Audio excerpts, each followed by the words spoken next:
Welcome back to another episode of Mixed Reviews.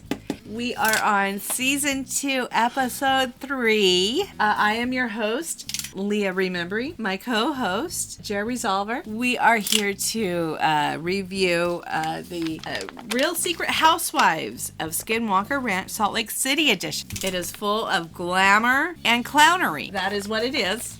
General buffoonery. The show has taken a lot of turns and twists and bumps. Brandon Frugal, who owns the franchise as well as the Skinwalker Ranch, which we have represented here, is nearly beside himself, knowing that this investment is tanking. He's trying everything he can desperately to revive this show, the interest in the ranch. I guess in some small way we're helping with that, although we encourage our viewers very vociferously to not engage in watching the show.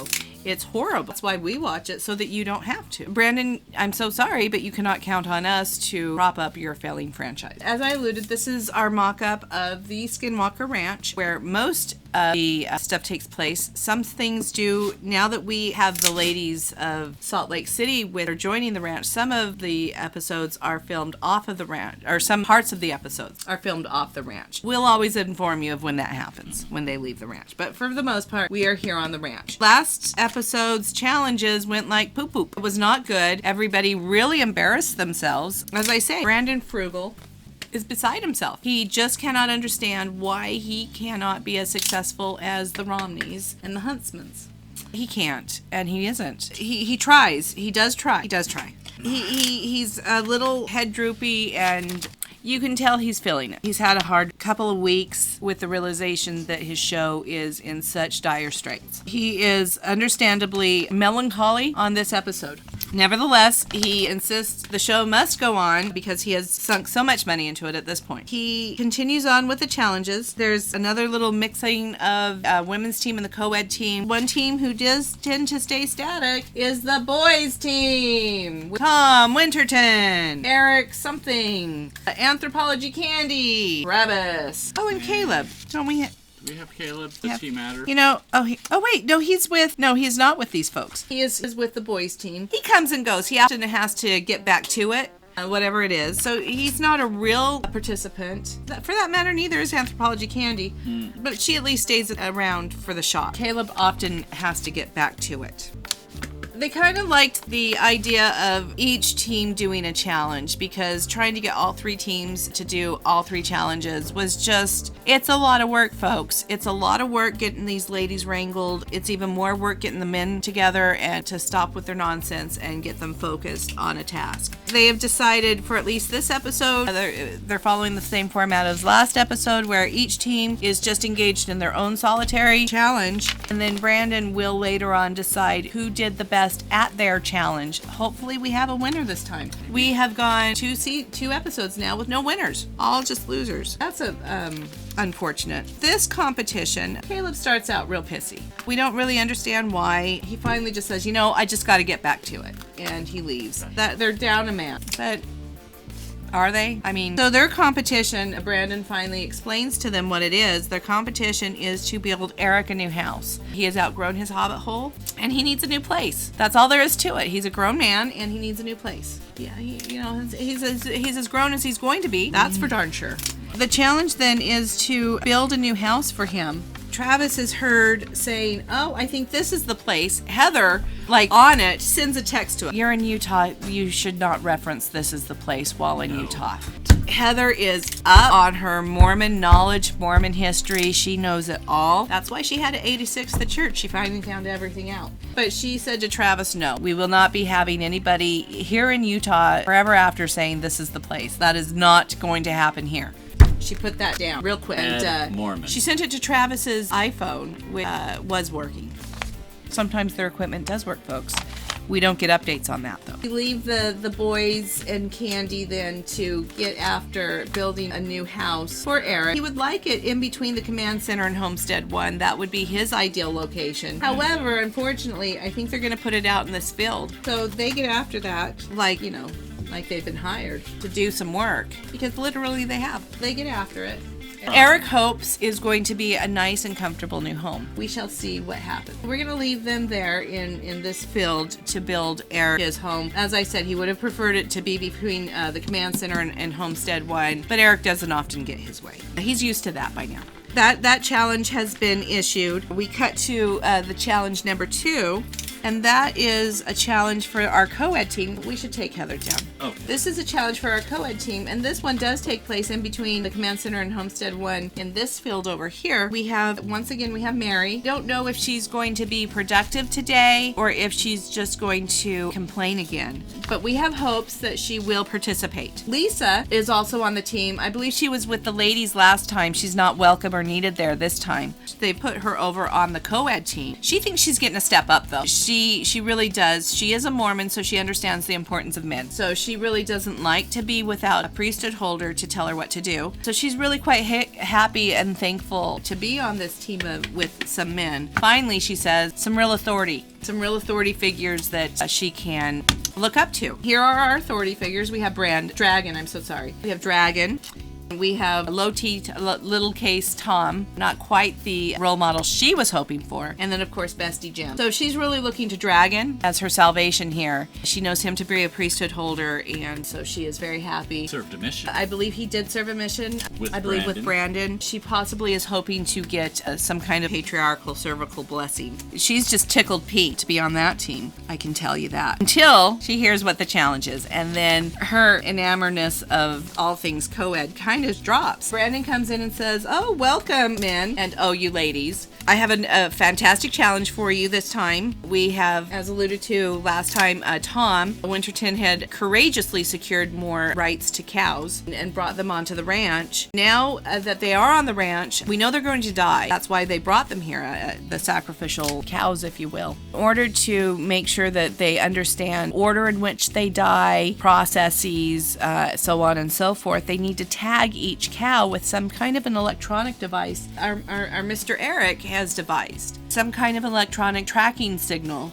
They are challenged then to see who can tag the most cows the fastest. Brandon really is playing team members against each other, and he knows what he's doing. He knows that the only way to get these women to work is to get them to work against each other. Bestie and little Tom are very much the mold of these ladies, where they need to be encouraged to backbite and stab someone in the back in order to get ahead. This kind of competition amongst team members really was probably the smartest thing that Brandon has done in quite some time. Dragon doesn't like it so well. He doesn't do as well when he's challenged or questioned. He spends a lot of time being very emotional and distraught, to which Mary says, You're a grown man. I just don't understand. Just stop. You're crying. It's embarrassing. Mary can be right. She's mean and terribly cruel, but she can also be right. Horrible people can be right. They're just terrible messengers because they message everything and word everything in the worst possible way. And that is, of course, Mary's signature trait, being very unpleasant and unlikable. They start to all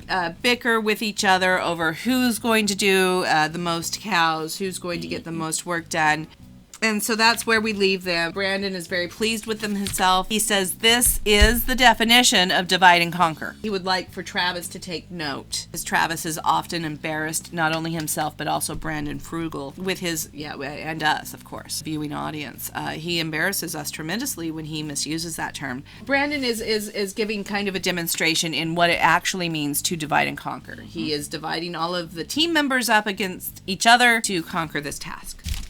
Now, we have our final challenge. It is to put on a Laser Floyd show. Originally, it was going to take place here they called him to the Mesa. Heather, Meredith, and Jen, the lovely Whitney. These glamorous ladies, they agreed to meet on that awful, dusty, rocky Mesa. Were given their assignment to do a laser show, a Laser Floyd show. Jen was like, yes, finally, I'm in my element. I get to put on a party. She wanted to talk out all of the details with the girls, and in order to do that, she wanted to get her head right. She needed to get some space, so she planned an ice fishing outing that she could really just clear her head. There's nothing that clears her head head more than being out on the open ice. She takes these lovely ladies with her to go to the ice so that they can really plan out the laser show, the best music. They're wondering if they could get a DJ. They're wondering if they can get some Tongan fire dancers. They know, though, that those Tongan fire dancers are really in high demand, so they might have to settle for some Samoan fire dancers. They're discussing all of their different options.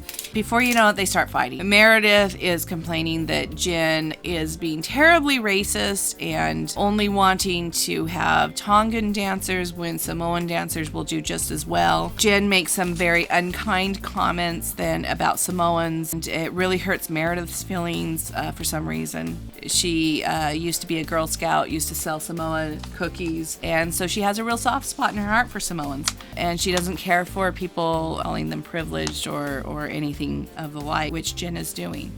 Meredith gets very upset and starts to storm off the set, saying, I can't be on set with her anymore. She is an atrocious person. She is a liar. She is a human trafficker. She is all these things. I mean, she just really said some things that, well, I don't think she can back up, quite frankly, or take back. It was unpleasant and uncomfortable to watch. Once again, Heather and Whitney were just sitting in the background drinking their hot chocolate. God, oh my goodness, watch the show. So they were having a blast. Needless to say, they didn't get their stuff together to get the laser show together. Heather made some ill-fated attempt to call some laser guys, but they couldn't get their security credentials to work at the front gate. It was a real disaster. We thought he was getting back to it. It turns out getting back to it means under a tree.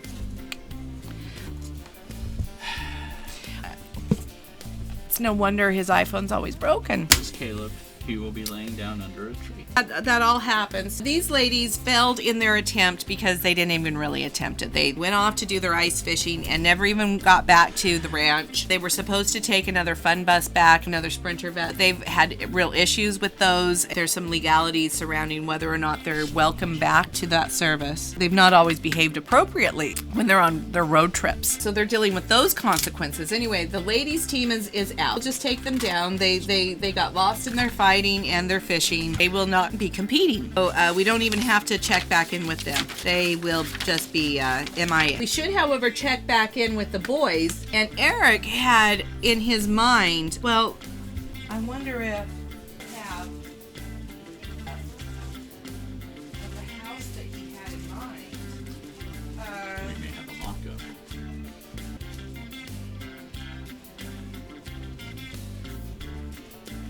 I'm not sure I'm finding the mock-up that he had done. Just have to cut because We'll cut this. Nobody needs he to see had this. this mock-up.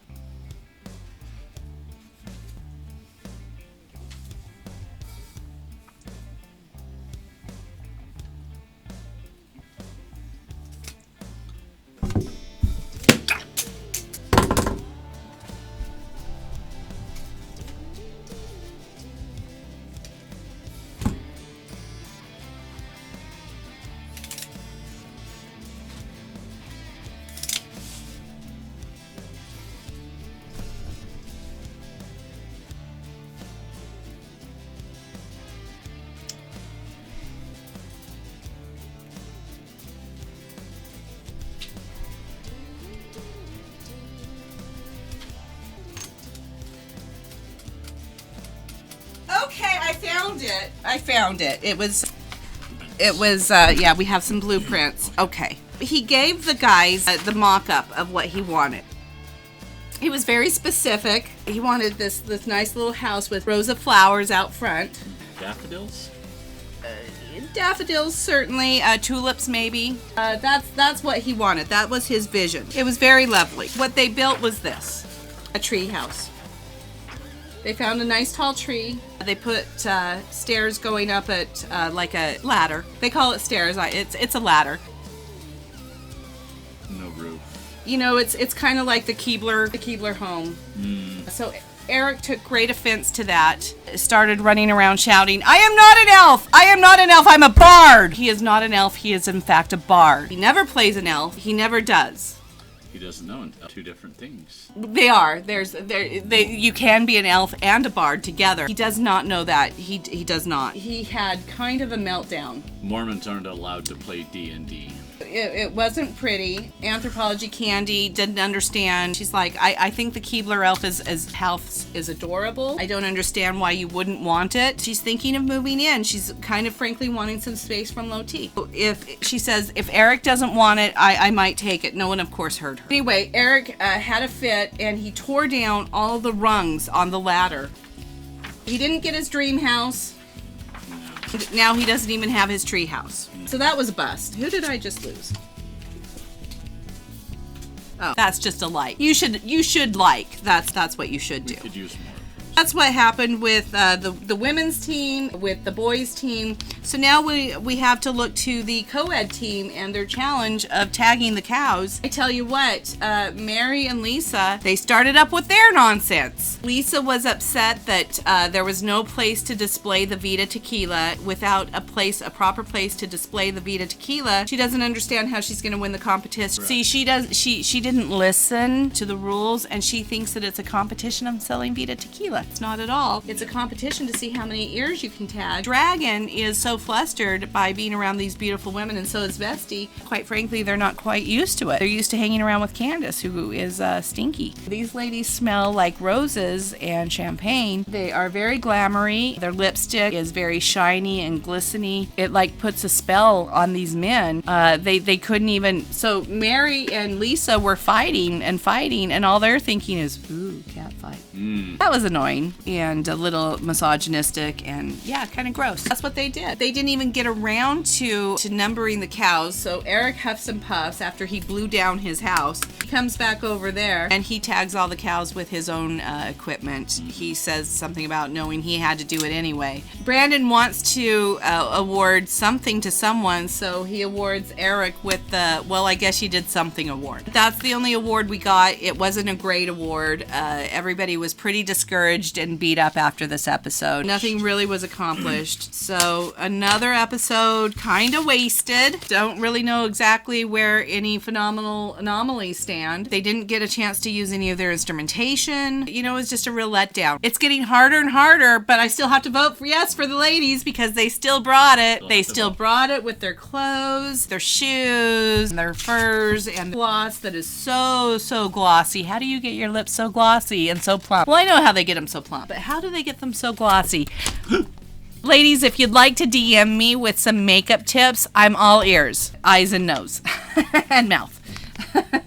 That was that episode, Brandon. Over is as desperately watching as his empire is crumbling, and that's also kind of fun to watch. Thumbs up. Thumbs up. Join us again for another Mixed Reviews. Next week will be just as fun as this week was. I promise you guys it's going to be just fun. So keep coming back and bring some friends with you. All right, that's it.